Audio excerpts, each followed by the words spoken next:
मित्रों, मैं आप सभी को यहाँ पर रहस्य और रोमांच से भरी हुई हिंदी कहानियाँ सुना रहा हूँ। आज की कहानी है सियाराम की जादुई किताब। बहुत समय पहले की बात है। अरब के एक बड़े शहर ए नूर में एक गरीब मगर होशियार लड़का रहता था, सियाराम। वह बाजार में किताबें बेचने का काम करता था और दिन भर की कमाई से मुश्किल से 2 वक्त की रोटी जुटा पाता। एक दिन जब सूरज ढलने ही वाला था, सियाराम को बाजार से एक बूढ़ा फकीर मिला। उसकी आंखें चमक रही थी और कपड़े धूल धूसित थे। फकीर ने सियाराम से कहा, बेटा, मुझे पता है कि तू गरीब है, लेकिन अगर तू मेरी बात माने तो तुझे खजाना मिलेगा। सियाराम ने संदेह से पूछा, कैसा खजाना? फकीर मुस्कुराया और बोला, एक जादुई किताब जो सब कुछ जानती है, हर सवाल का जवाब दे सकती है, पर वो किताब किसी आम आदमी को नहीं मिलती। उसके लिए तुम्हें मह गुफा जाना होगा। अगली सुबह फकीर सियाराम को शहर से बहुत दूर एक ऊंचे पहाड़ के पास ले गया। वहाँ एक चट्टान के नीचे दरार सी बनी थी। फकीर ने एक मंत्र पढ़ा और वो दरार अपने आप खुल गई। अब जाओ, फकीर बोला, अंदर जाकर किताब लेकर आओ, मगर याद रखना कभी भी पीछे मुड़कर मत देखना, वरना सब कुछ समाप्त हो जाएगा। सियाराम डरते हुए अंदर चला गया। गुफा के अंदर हर जगह अंधेरा था, लेकिन बीच में एक कांच की मेज पर एक किताब चमक रही थी। सोने के अक्षरों में लिखा था, किताब-ए हिकमत।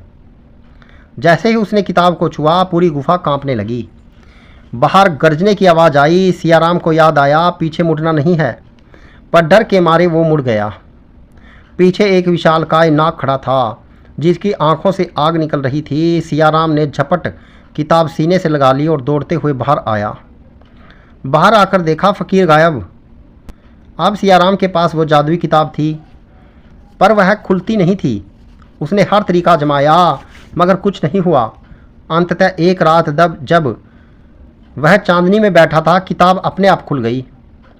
पहले पृष्ठ पर लिखा था, जिसका दिल सच्चा हो और इरादा नेक, वही इस किताब के रहस्य को जान सकता है। इसके बाद किताब खुद ब खुद पन्ने पलटने लगी।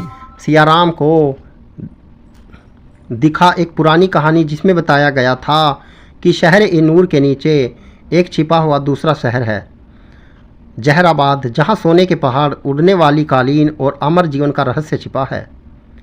सियाराम ने किताब के निर्देश के अनुसार खुदाई शुरू की। कई दिनों की मेहनत के बाद एक पत्थर का फर्श मिला। उस पर अरबी में लिखा था, केवल सच्चा दिल वाला ही प्रवेश पा सकता है। सियाराम ने प्रार्थना की और दरवाज़ा अपने आप खुल गया। भीतर एक चमकदार सुरंग थी, जहां दीवारें हीरों से जड़ी थी।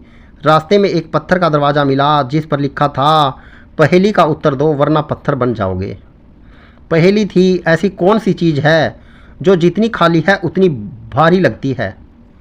सियाराम ने सोचा, फिर मुस्कुराकर बोला, दिल। दरवाज़ा खुल गया। जहराबाद एक रहस्य उजाले से भरा शहर था। जहाँ समय थम सा गया था, वहाँ लोग पत्थर के बन चुके थे। एक सिंहासन के पास बैठी थी राजकुमारी सलीमा, जो पिछले 1000 वर्षों से सो रही थी। किताब में लिखा था, राजकुमारी को केवल वो जगा सकता है जो निस्वार्थ प्रेम रखता हो। सियाराम ने झुककर राजकुमारी के पास प्रार्थना की और अपनी अंतिम रोटी का टुकड़ा उसके चरणों में रख दिया।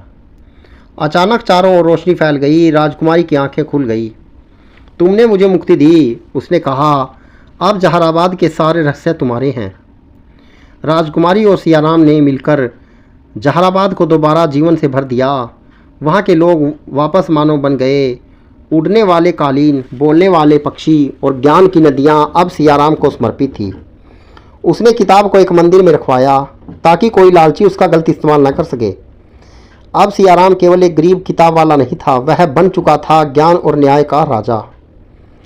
इस कहानी से हमें सीख मिलती है कि सच्चा दिल, नेक इरादा और धैर्य बड़े से बड़ी समस्या का हल निकाल देते हैं।